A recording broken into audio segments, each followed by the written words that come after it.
আজকের ভিডিওতে আমি আপনাদের মাদ্রাসার বিজ্ঞানীদের এমন সব আবিষ্কার দেখাবো যা দেখার পর আপনি অবাক হয়ে যাবেন।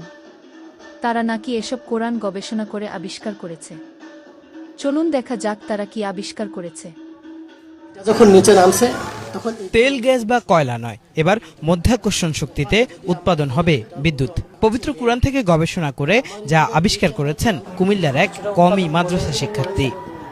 আমি মূলত কওমি মাদ্রাসায় পড়ো একজন ছাত্র। বাড়ির উঠানে হেলিকপ্টার আবিষ্কার করে আলোড়ন সৃষ্টি করলেন খুলনার নাজবুল ভাই। 1 লিটার ফুয়েলে 18 থেকে 20 মিনিট চলবে এবং প্রতি ঘন্টায় 320 কিলোমিটার বেগে হেলিকপ্টারটি চলবে। পঞ্চগড়ের এক যন্ত্রবিদ বলছেন নিউটন ভুল। হ্যাঁ, ঠিকই শুনেছেন। সে বিশ্ববিখ্যাত আইজ্যাক নিউটন, যার সূত্রে বিজ্ঞানের এত বড় তত্ত্ব দাঁড়িয়ে আছে, তাকে নাকি ভুল প্রমাণ করে দিয়েছেন এক বাংলাদেশি। বিশেষ করে এমন একজন যিনি কোনো নামি দামি বিশ্ববিদ্যালয়ের অধ্যাপক নন, বরং এক প্রত্যন্ত গ্রামের সাধারণ একজন যন্ত্রবিদ। হ্যাঁ, অবিশ্বাস্য হলেও এটাই সত্যি।